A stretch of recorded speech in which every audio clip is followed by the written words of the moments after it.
Hello. This podcast presents AI-generated audio content based on ESR Kendall REIT's first half 2025 earnings presentation materials.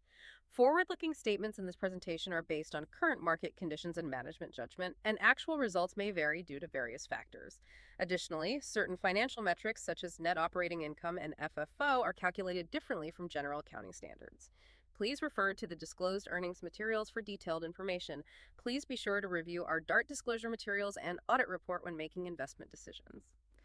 Okay, so let's unpack this then. Today we're doing a deep dive into the H1 2025 earnings presentation from ESR Kendall REIT.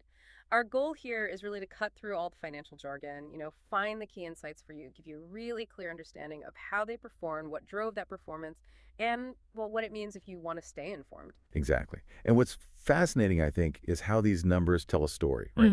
A story about real estate investment trusts. We're not just going to look at the figures themselves, but also the operational stuff, the highlights that actually underpin them. It gives you a much more complete picture. Right. So let's dive into that H1 2025 performance snapshot first. Big picture seems pretty solid. Stable performance. They kept the dividend per share at 137 Korean won. That's consistent with previous periods, which for a REIT, that's huge, isn't it? Absolutely. Dividend consistency is paramount. It's often, the main reason people invest in REITs in the first place.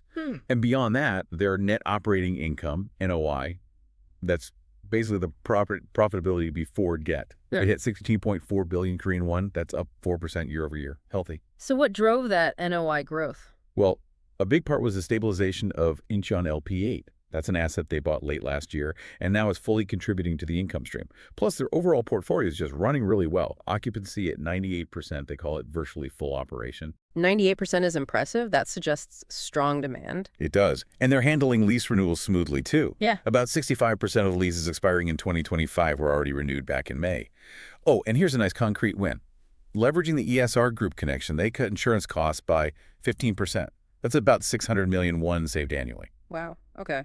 That's not small change. No, it's not. And those kinds of operational efficiencies, they flow directly to the bottom line. It really reinforces that stability message we talked about. Makes sense. Okay, so operations sounds strong. Let's dig into the core financials now. Income statement first. Operating revenue came in at 58.7 billion won, up 5% year over year. You mentioned the new asset stabilization, robust leasing. That seems to explain it. That's right. Operating income also looked good. KRW 28.7 billion. That's up almost 8% versus their FY10 figure. But then net income is KRW 9.8 billion. Now, you said it increased from the last quarter, but it actually dropped year over year. That feels a bit counterintuitive. What's happening there? Yeah, that's a great point. And it shows why you need to look beneath the surface, doesn't it? The year-over-year drop in net income, it boiled down to a few specific things. First, about a 4 billion won increase in interest expenses. That's significant. Then they took a conservative one-off provision for doubtful accounts, around 2 billion won. And finally, reduced equity method gains played a role. Okay, so interest costs, a provision. What about that doubtful accounts provision? Is that resolved? Good news there, yes. They mentioned the underlying vacancy related to that provision was actually sorted out by the end of July. So normal cash flow should be restored on that front. But what's really interesting, I think, is their strategy looking forward. They have 63% exposure to floating interest rates. 63% floating?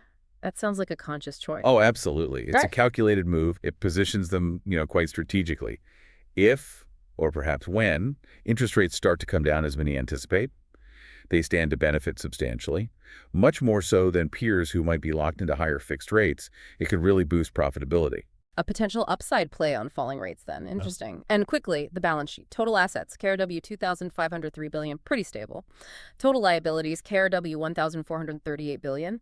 But you noted an increased current liability ratio due to maturing debt. Yes, exactly. That higher current liability ratio, it basically signals that more debt is coming due in the near term. It means their capital management, how they refinance or handle that maturing debt in the current environment is going to be really crucial to watch. It impacts their financial flexibility, you see. Definitely something to keep an eye on. Okay, let's circle back to two key metrics, NOI, which we touched on, and FFO, funds from operations. So NOI was KRW 62.4 billion, consistent growth, up over 10% quarter over quarter, nearly 4% year over year. Solid. But FFO, funds from operations, was KRW 19.5 billion. That's down 10.6% year over year. How do we square that? NOI up, FFO down. Right, that's the nuance, isn't it? FFO. Think of it as a REIT's version of cash flow from operations. It's important because it strips out things like depreciation, which is a non-cash charge. It gives you a clearer picture of the actual cash generated that could be used for dividends. So NOI went up because operations were profitable and new assets contributed. FFO dipped year over year, partly because of those higher interest costs we discussed, which do impact cash flow. But here's the key point. Even with that decrease, the FFO level is still considered robust enough to maintain those stable dividend resources. Ah, okay. So FFO is more closely tied to the cash available for dividends, and even though it dipped, it's still sufficient to cover that consistent payout we started with. Precisely. That's the core appeal for many REIT investors. Yeah. The fact their FFO still supports the dividend, even with some headwinds like higher interest costs, signals, fundamental operational strength. Management seems focused on those investor payouts. Right, that really clarifies things. So, pulling it all together, what's the main takeaway here? It sounds like ESR Kendall Square REIT showed pretty solid operational stability in the first half of 2025.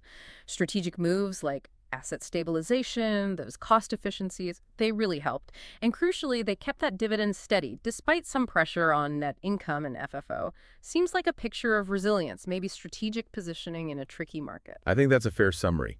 This dive really highlights how crucial managing debt is, alongside optimizing operations, and, like we discussed, thinking strategically about future interest rates. It's all interconnected for a REIT. And maybe it leaves a question for you, our listener, to ponder. How do you evaluate stability in a company like this? When some numbers are up but others are down, what factors do you prioritize beyond just the headlines when you judge financial health? That's a great question to think about. We hope this deep dive gave you a clear, concise, and useful understanding of ESR Kendall Square REIT's H1 2025 performance. Until next time, keep learning, keep questioning, and keep diving deep.